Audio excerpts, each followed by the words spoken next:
저 십자가의 강가로 내 주의 사랑 있는 곳, 내 주의 강가로.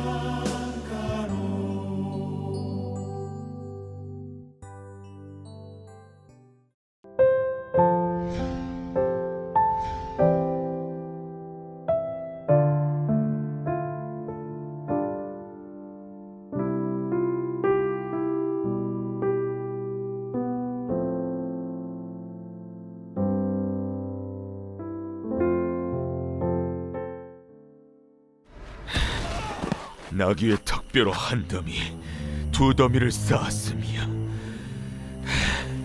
나귀의 턱뼈로 내가 1000명을 죽였도다. 그가 말을 마치고 턱뼈를 자기 손에서 내던지고 그곳을 라맛 레히라 이름하였더라. 삼손이 심히 목이 말라 여호와께 부르짖어 이르되, 주께서 종의 손을 통하여 이 큰 구원을 베푸셨사오나 내가 이제 목말라 죽어서 할례 받지 못한 자들의 손에 떨어지겠나이다 하니 하나님이 레히에서 한 우묵한 곳을 터뜨리시니 거기서 물이 솟아나오는지라. 삼손이 그것을 마시고 정신이 회복되어 소생하니 그러므로 그 샘 이름을 엔하고레라 불렀으며 그 샘이 오늘까지 레히에 있더라. 오늘 본문의 주인공인 삼손은 교회를 다니지 않는 사람들도 아주 잘 아는 인물입니다. 만화와 같은 캐릭터 때문에 영화로도 제작이 되었던, 그래서 많은 사람들이 알고 있는 인물이죠.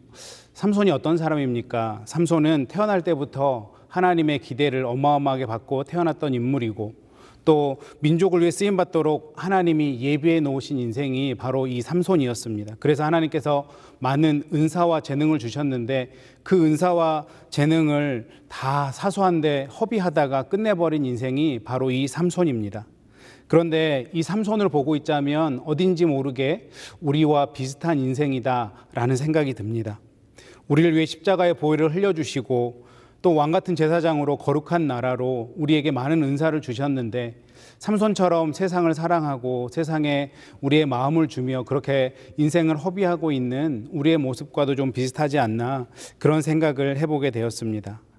우리가 이 어려운 시절을 지나가는 이 시점에서 삼손의 이야기를 통해서 하나님께서 우리에게 주시는 메시지는 무엇인지 함께 나누기를 원합니다. 이 삼손의 이야기는 사사기 13장부터 등장을 합니다. 나실인으로 구별되어서 하나님께서 택하신 인생이 그냥 육신의 정욕을 따라 그저 그렇게 살아가던 사람이 되었습니다. 사사기 15장에 보면 삼손의 장인이 삼손의 아내를 친구에게 넘겨주는 일 때문에 삼손이 굉장히 화가 많이 나서 그 주변에 있는 여우 300마리를 잡아다가 꼬리를 묶고 그 꼬리에 횃불을 붙이고 그 횃불에 불을 붙여서 풀어놓게 됩니다. 그 여우들이 온통 사방을 돌아다니면서 포도원과 밭에 뛰어다니고 그 포도원과 밭이 불에 타게 되는 사건이 나옵니다. 그래서 이 포도원과 밭의 주인이었던 블레셋 사람들이 당연히 화가 많이 나게 되었습니다. 그래서 삼손을 잡아서 죽이겠다고, 복수하겠다고 유다의 진영에 나아가서 진을 치게 됩니다. 그곳이 바로 레히라는 곳입니다. 이렇게 블레셋 사람들이 삼손을 잡자고 많은 사람들이 자기 진영에 와서 진을 치고 있으니까 유다 사람들이 깜짝 놀라서 도대체 무슨 일이냐고 블레셋 사람들에게 물었더니 블레셋 사람들이 머리를 써서 내가 당신네 민족을 치러 온 것이 아니라 삼손을 잡으러 왔다. 그러니 삼손을 나에게 내어달라. 이렇게 요구를 하게 되죠. 성경에 보면 이때 유다 사람들이 3,000명이나 되었다고 합니다. 그런데 우리가 나중에 보게 되겠지만 삼손이 블레셋과 싸워서 죽인 숫자는 1000명입니다. 유다 사람들이 훨씬 더 많은 사람, 거기다가 힘이 센 삼손도 같이 본인 편에 있는데 이방 민족과 전쟁을 하는 것이 아니라 자기 민족을 이방 민족에게 내어주는 이런 일을 하게 됩니다. 참 이해되지 않는 장면입니다. 어찌 보면 이 모습이 영적으로 기울고 쇠퇴하고 있는 이 유다의 모습을 그대로 보여주고 있습니다. 누가 적군이고 누가 아군인지 그렇게 모르고 살아가고 있는 것입니다. 사탄과 싸워야 되는데 내가 속한 공동체와 싸우고 있는 것이죠. 영성이 바닥난 것입니다. 공동체가 무너지고 있는 모습입니다. 이 모습은 누가 기뻐하겠습니까? 하나님이 기뻐하시는 모습이겠습니까? 아니면 사탄이 기뻐하는 모습이겠습니까? 함께 힘을 모아 싸워야 될 성도들이 자기들끼리 싸우고 있으니까 사탄이 이 모습을 보고 기뻐하고 춤을 추지 않겠습니까? 우리 모두는 지금 어려운 시대를 지나고 있습니다. 블레셋이 유다를 공격해서 유다 사람들에게 줬던 그 두려움을 어찌 보면 우리도 지금 가지고 살아가고 있는 것 같습니다. 이 어려운 시기에 우리는 적군이 아니라 우리 아군을 힘들게 하고 있지는 않습니까? 좀 더 이해해주고 용서해주고 사랑해줘야 될 이 시점에 그렇게 내가 이해해줘야 될 내 공동체를, 내 가족을 더 힘들게 하고 이제는 더 이상 내가 짜증나서 못 참겠다, 그렇게 구박하고 화내고 있지는 않습니까? 아군을 공격하는 일은 사탄이 기뻐하는 일이다라는 사실을 우리는 반드시 기억해야 할 것입니다. 그렇게 동족의 배신을 당한 삼손이 유다 사람들에게 끌려서 레히라는 곳에 가게 됩니다. 블레셋 사람들이 이제 자신의 원수인 삼손에게 복수할 기회가 와서 큰 소리를 지르며 삼손에게 나아가는데, 이때 하나님의 영이 삼손에게 임해서 삼손을 결박하고 있던 밧줄이 풀어지게 되고 그 주변에 있던 나귀 턱뼈를 삼손이 들게 되고 그 나귀 턱뼈로 블레셋 사람 1000명을 때려 죽이게 됩니다. 죽을 수밖에 없던 삼손이 하나님의 은혜로 블레셋을 죽이게 되었습니다. 놀라운 하나님의 은혜를 경험하게 되었는데, 또 삼손은 이 장면에서 뭔가 안타까운, 또 뭔가 부족한 모습을 보여주게 됩니다. 오늘 본문인 16절 말씀에서 이르되 나귀의 턱뼈로 한 더미 두 더미 쌓았으며 나귀의 턱뼈로 내가 1000명을 죽였도다. 분명히 하나님의 영이 임해서 이 놀라운 일을 행했는데 삼손은 또 내가 그 일을 했다라고 자랑하고 있는 것입니다. 그리고 그곳 이름을 라맛 레히다 이렇게 지었습니다. 이것은 무슨 뜻이냐면 턱뼈의 산이다 이런 뜻입니다. 내가 사람들이 이렇게 산처럼 턱뼈로 쳐 죽였다 이런 뜻인 것이죠. 보통은 그렇게 놀라운 일을 했으면 바로 무릎을 꿇고 하나님 감사합니다, 하나님이 하셨습니다 라고 하나님께 감사의 기도를 드리면서 턱뼈의 산이 아니라 은혜의 산 같은 이런 이름으로 지어야 될 것 같은데, 삼손은 안타깝게도 또 그러지 못하고 있습니다. 라맛 레히라고 하면서 자신을 높이고 있는 것이죠.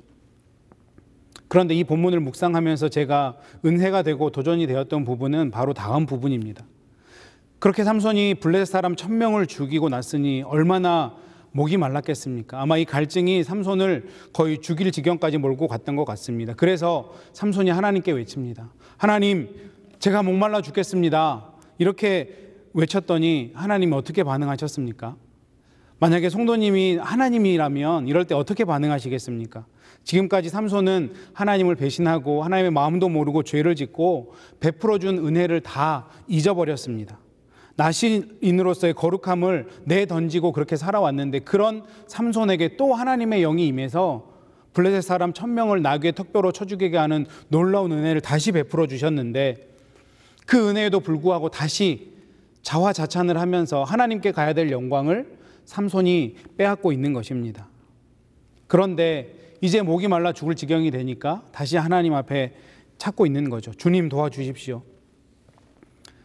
제가 하나님이라면 이런 상황에서 그렇게 얘기할 것 같습니다. 관둬라, 됐다, 이제 너 죽겠으니까 나를 찾냐, 이렇게 얘기할 것 같은데, 놀랍게도 하나님은 그런 삼손에게 또 긍휼을 베풀어 주십니다. 이런 하나님이 놀랍지 않으십니까?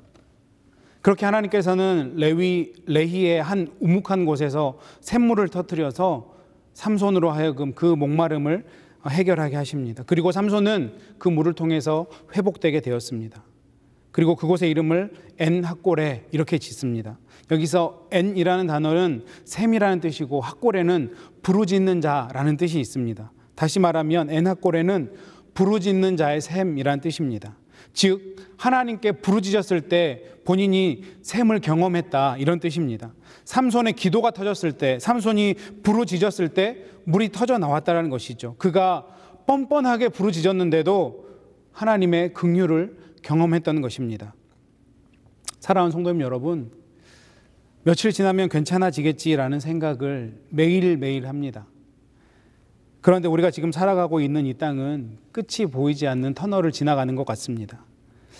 여름이면 이 바이러스가 더위에 약해서 죽을 것이다, 없어질 것이다, 이렇게 전문가들이 예측했음에도 불구하고 더운 여름이 찾아왔는데도 바이러스는 마치 비웃듯이 여전히 잡히지 않고 있습니다. 우리는 더 상황이 악화되지 않기만을 바라야 하는 때를 살고 있습니다. 이렇게 힘든 시절에 우리는 어떻게 해야 합니까? 그냥 두려워하고 여전히 불안해하고 벌벌 떨면서 혹시 저 사람 바이러스 있는 사람이 아닌가? 이렇게 두려운 마음으로 살아가야 되겠습니까? 물론 우리가 경각심을 갖고 조심하며 살아가야 되는 것은 맞습니다. 그런데 그렇게 두려운 상황에 있는 것, 그것은 하나님이 원하는 모습은 아닐 것입니다. 이런 위기의 때 우리가 해야 될 일이 있다면 그것은 바로 하나님께 부르짖는 일입니다. 내가 평소에 기도도 안 하고 말씀도 제대로 안 보고 하나님이 기뻐하실 만한 일을 한 것도 없는데 내가 무슨 기도를 할 수 있을까? 난 하나님께 미안해서 도저히 그런 건 못하겠다. 혹시 이런 생각들에 기도의 자리에 나아가는 것을 망설이고 계시진 않으십니까? 이럴 때 오늘 본문의 주인공인 삼손을 기억해 보십시오. 오늘 삼손의 이야기, 특별히 라맛 레히라고 하면서 하나님께 가야 될 영광조차도 자신의 것으로 가로채버린 이 삼손에게 하나님이 엔하골의 은혜를 주십니다. 하나님께서 이 이야기, 이 뻔뻔한 삼손의 이야기를 성경에 기록하시고 우리로 하여금 알게 하신 이유가 무엇이겠습니까?